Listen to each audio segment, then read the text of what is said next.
Hey there guys, my name is Marcus, and in this video I'll show a simple way how you can easily change your password on Windows 11.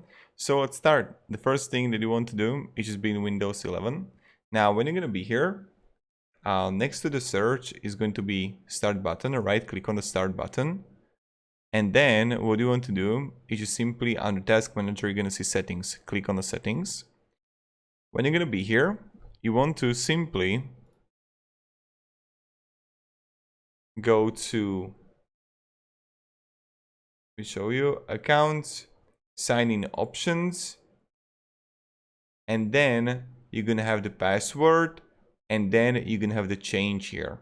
So you want to simply click on change, and then you just add a current password, and you add a new password, confirm password, and password hint.